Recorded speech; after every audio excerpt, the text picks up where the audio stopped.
आपले public prosecutor योग्य केस त्या ठिकाणी मांडू शकले, त्यामुळे सगळे जेवढे पुरावे दिले होते ते ग्राह्य धरून रेअरेस्ट ऑफ द रेअर केस आहे हे मान्य करून माननीय जज महोदयांनी दोषीला शिक्षा त्या ठिकाणी देण्याचा निर्णय घेतलेला आहे। शिक्षेच्या क्वांटमवर देखील त्या ठिकाणी जो काही जिरह करावी लागते ती झालेली आहे, आर्ग्युमेंट झालेला आहे। आणि आता 29 तारखेला शिक्षेचं प्रोनाउन्समेंट होईल। प्रॉसिक्युशनच्या वतीने प्रूव्ड बियॉन्ड डाऊट अशा पद्धतीनं केस प्रूव्ह झालेली असल्यामुळे त्या नराधमाला मृत्यूदंडाचीच शिक्षा द्यावी अशी मागणी करण्यात आलेली आहे।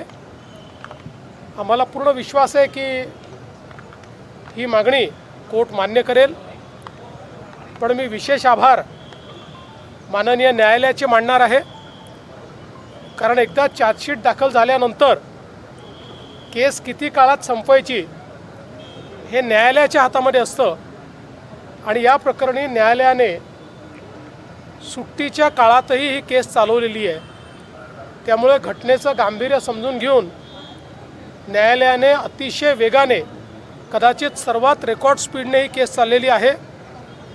ही केस एक बेंचमार्क मानून यापुढे देखील दुर्दैवाने जर एखादा प्रकार घडला तर त्याच्यामध्ये तात्काळ न्याय मिळू शकतो, अशा पद्धतीनं या केसचं उदाहरण आता सेट होणार आहे।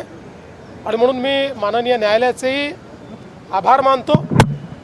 आता एकदा न्यायालयाने शिक्षेचा क्वांटम ठरवला की सविस्तर अशा पद्धतीनं प्रतिक्रिया देता येईल। सर, लोहगडावरचं जे प्रकरण पाहिलं की मुलीला होणाऱ्या नवऱ्याचं जे आहे ढकलून खून केला, समाजामध्ये अशा ज्या घटना वाढत आहेत, लग्नाला विरोध होत आहे किंवा प्रेम प्रकरणं जे आहेत, काय नक्की आव्हान असणार आहे राज्याचे गृहमंत्री म्हणून अशा घटना सातत्यानं होतात? ही अतिशय धक्कादायक अशा प्रकारची घटना आहे, अनाकलनीय अशा प्रकारची घटना आहे।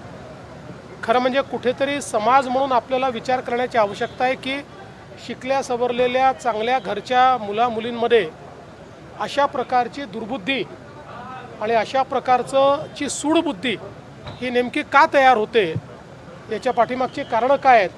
मला असं वाटतं की याला केवळ गुन्हेगारीचा अँगल नाही तर एक सामाजिक अँगल देखील आपल्याला त्याच्यामध्ये बघावा लागेल आणि समाजाची पण एक स्ट्रॉंग व्यवस्था उभी करावी लागेल की अशा पद्धतीची सूडबुद्धी या इतक्या तरुण वयातल्या मुलांमध्ये तयार होऊ नये।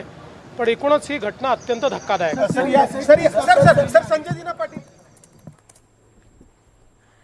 नसरापूर प्रकरणामध्ये मुख्यमंत्री देवेंद्र फडणवीस यांनी प्रतिक्रिया दिलेली आहे। नराधमाला मृत्यूदंडाचीच शिक्षा द्यावी अशी मागणी सरकारच्या वतीने सुद्धा करण्यात आली। कोर्टाचे विशेष आभार आणि या प्रकरणामध्ये पोलिसांनी अत्यंत योग्य असा तपास केला अशी प्रतिक्रिया त्यांनी व्यक्त केली। याशिवाय ही केस एक बेंचमार्क म्हणून भविष्यामध्ये तात्काळ न्याय मिळण्यासाठी तितकीच महत्त्वाची आणि मदतीची ठरणार आहे असं वक्तव्य सुद्धा देवेंद्र फडणवीस यांनी केलेलं आहे। दुसरीकडे पुण्याच्या लोहगावमधील हत्या प्रकरणामध्ये सुद्धा त्यांनी भाष्य केलंय। ही घटना फक्त खुनाची घटना नाहीये, तितकीच धक्कादायक आहे आणि गुन्हेगारी म्हणून नव्हे तर एक सामाजिक अँगलने सुद्धा याकडे पाहायला हवं।